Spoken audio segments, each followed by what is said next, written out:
So what I was gonna do first is I want to try and do some more creative. I'm gonna put myself bottom left. I want to do some more creative tier list. So I made my own this time because why not, right? It's gonna be of my top played games. I want to do some fun ones because I feel like these are cool little things that I can do just to get started. And so I racked my brain, and I also used my Steam. My Steam was the easy part. Steam was like, okay, I can check my top hours. So like we have the 15 games here, but I'll go through the games first and then I'll talk through them. So we have Apex Legends, Call of Duty Black Ops 2, Counter Strike Global Offensive, Dead by Daylight, Destiny 2, Fortnite, Grand Theft Auto 5, Halo Reach, Minecraft, NBA 2K14, Pokemon Soul Silver, Rainbow Six Siege, Civ 5, Terraria, and Valorant. So these are the 15 games that I think that I have the most hours in. A lot of them are from Steam. So like Apex, CSGO, Dead by Daylight, Destiny 2, GTA 5, kind of Siege, Civ 5, Terraria. I all have trackers on Steam. So I know I have a ton of hours. I think the least amount of hours I have on those is 100 hours on all those games. Some of them are over 1,000. Valorant, I know I've played a ton of on computer. Same with Minecraft. Minecraft I've been playing for like 2 decades. But then Reach was the game that I played the most on the Xbox 360. And then the game that I replayed the most and spent the most time in Pokemon was Soul Silver. I played basically everything from Diamond all the way up to, gosh, I don't even know, dude. Like some of the newer, like the last games on the 3DS. And then 2K, I just play a ton of 2K. Even now, I'm still playing 2K25. I upgrade when there's Steam sales. I'm always a year behind. But 2K14 was probably the game that I was the most fond of, and I played the most of individually that I can think of. So the rules with it. So I have 15 games. There's 5 tiers. I'm going to allow myself to only have a maximum of 3 in each tier, except for C and double S. Double S, I'm allowed to have 4. So I can have 4 top tier games and I can have 2 bottom tier games rated by my own interests. So for me, also the quality of the game, nostalgia, all that will be placed into it. This is going to be challenging. It's going to move a lot. I'm going to play something and it's going to move. But we're going to do this quick. I'm going to do this in like 10 minutes. We'll start alphabetical. So Apex Legends, low-key might be one of the easiest games to place for me. Because while it's a good game, it's going to go straight to C. Now you might roast me on this one. You might get mad or you might not. It was a good game to start. Concept was cool. I don't think it held up the way that other games did. I don't think nostalgia's still there. I still see that it's big on Twitch. I don't play it. I don't even know anybody that still plays it. Not that it's a bad game. But to me, that's if I gotta place them in these categories and I have to distribute them and I have to have 2 in C, I think Apex has to be one of them. Call of Duty Black Ops 2. To me, probably the best Call of Duty of all time. Oh, man. I think I'm gonna start it off in S. Right? It might go up. I might end up putting it in double S, but we will see. We'll see. I can have 4 games in double S and 3 games in S. So if it's basically on my top half of the list, it's gonna be S or SS. So we'll see. Counter Strike Global Offensive. Looking at the games that I have plus the hours that I have on this game, this is the game that got me to Steam. I'm gonna put this as my first double S. Honestly, pretty safe, to be honest. I think it's pretty safe.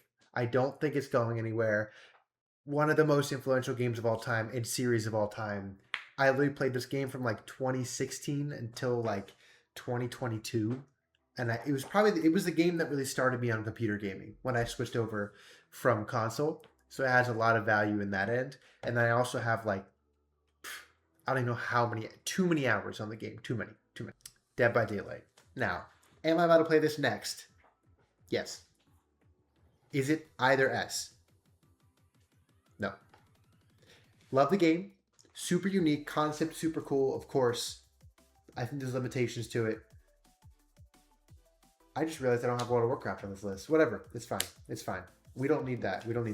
World of Warcraft should have been on this list. I completely forgot about it. No idea how I did that. This is also because it was games that were on Steam, but it's fine. Well, it's fine. Like I was saying, just don't think I can put it in the S. That's top 50% of the games. For me, I'm going to put it in A. I think the uniqueness of it, the fact that I can still play it, and they keep adding and adding and adding, to me makes it, feel like it has that value. Destiny 2. See, Destiny 2, it has like that place in my heart. It's the most played game I have on Steam. Out of all these games on here, probably the only game that has I have more hours in is Minecraft. But the game was still releasing content. And I stopped playing. And like, Kyle, thank you for the Prime. There's the new alert. Hype. Destiny 2. Okay, let's lock in before we talk too much. Destiny 2 is going to slide in S. Only because for me, I have like 1,500 hours in this game, and I only played from like season 15 to 21. So I played so much of this game. But if I end up stop playing the content and now it's died completely, even though they keep releasing expansions, I just think it became too microtransaction like heavy, and there wasn't enough variety. So I'm gonna stick in S. It's not gonna make it to double S. Dang, dude, looking at these games now, I'm gonna have such a hard time rating them. Okay, Fortnite. Now, for me, I played a lot of Fortnite because I played it over a long time, but 80% of the time that I played was seasons 2, 3, 4, and 5 of the first chapter of the game. And it was great, but eventually I lost the vibe of it. So I think for that reason, because I just haven't logged as many hours, especially over the last few years, it's going into B. They all have to go there. They're all great games, but it has to go there. GTA 5.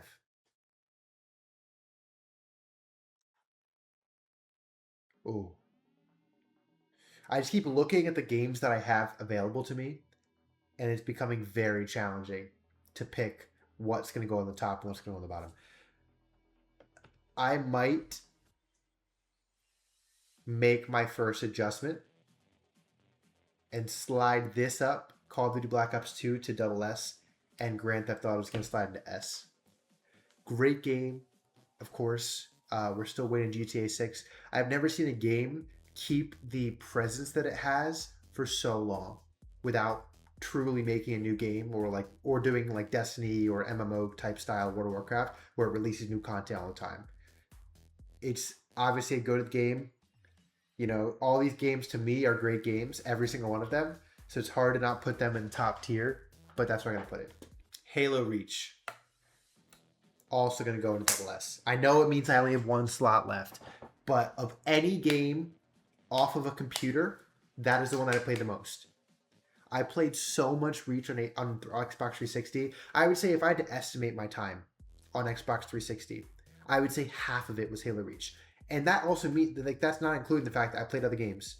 I played a lot of 2K. I played Minecraft on my 360. Like, that's how much I played Reach. And I think, argue with the wall, best Halo game of all time. Halo 3 is fantastic. Argue with the wall. Halo Reach is the best Halo game of all time.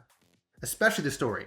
Everything else, I mean, you know, I get the multiplayer. The multiplayer of Halo 3 is fantastic. But the story of Halo Reach, unmatched. Okay, next one. And it's tough that I am going to be fully maxing out this category this early. But Minecraft is going to go into SS. I was talking earlier about one game keeping so many people for so long. Minecraft is the epitome of it. I feel like that it is the game of within games within games. And it is something that you go back to every year and you play it like crazy for a few weeks a year. And like no other game is like that. Probably has the game that has the most hours on for me, for sure. I mean, it's literally been 15 years of playing this game. So probably the most hours of any game that I've played, Minecraft. Now, my favorite 2K. 2K, if you added the hours, I've been playing since 2K12. I've played every single 2K since 2K12. That's 14 years of playing NBA 2K. Now, I didn't own every year. Like, I'm missing, like, I've never owned 2K13. I think I never owned, I don't own 2K26. I think I skipped a few years in the 20s. But I own, like, I would say out of those 15 years, I own at least 10 or 11 of them. I've played so many hours of 2K, but to me, if you haven't, I mean, obviously, if you're not a big basketball person or if you weren't around playing games when this came out, the intro was fire. Not as good as the 2K12 intro. 2K12 intro, I mean, if you haven't seen it, go watch it.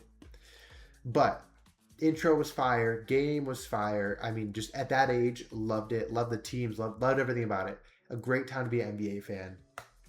Gonna stick it in A. This is the game that I played the most of. I started playing my career. I watched Chris Smoove. Shout out Chris Smoove.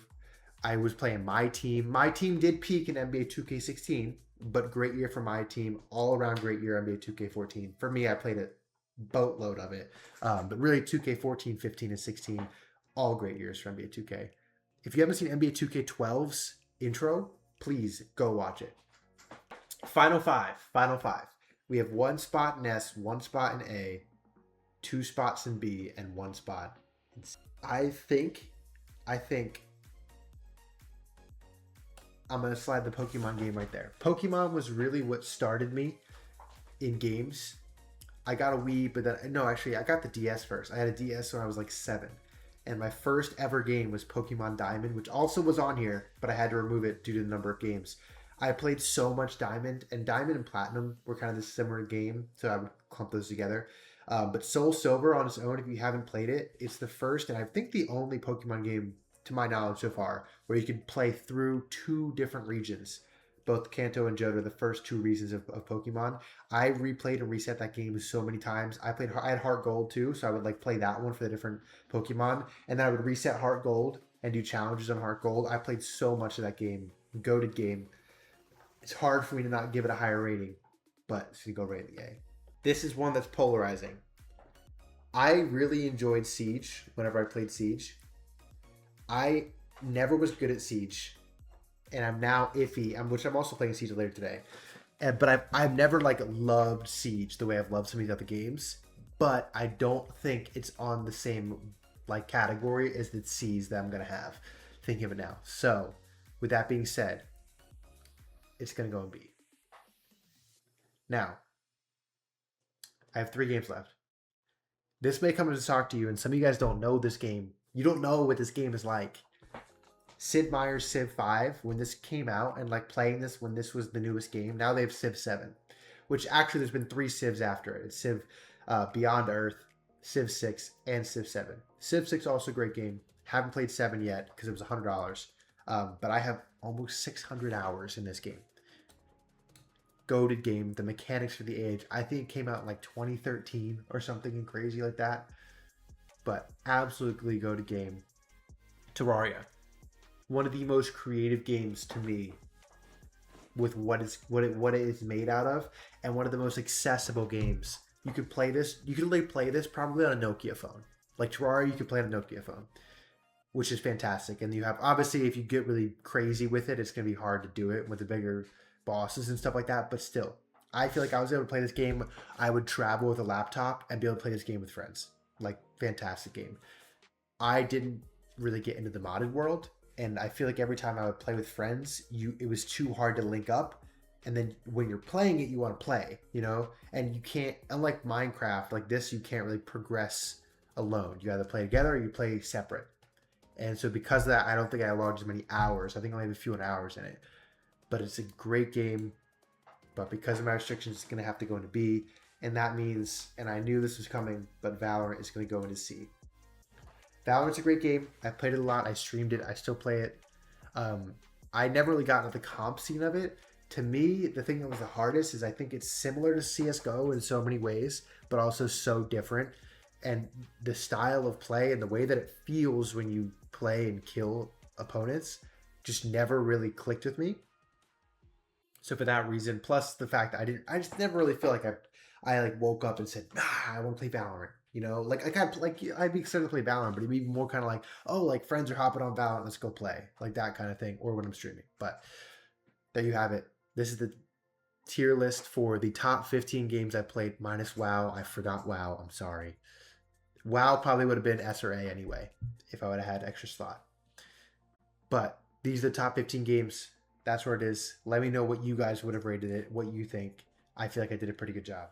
Thank you for watching. If you enjoyed this kind of content, this is a clip from one of my streams. I'm trying to do more content like this and post it on YouTube as a long form video. If you like this kind of thing, make sure to subscribe. Let me know down below if you have suggestions for other things you want to see. Also, let me know. I'm live on Twitch twice a week. If you want to come watch, the links will be down below. Otherwise, thank you for watching. Have a good rest of your day, and I'll see you in the next one.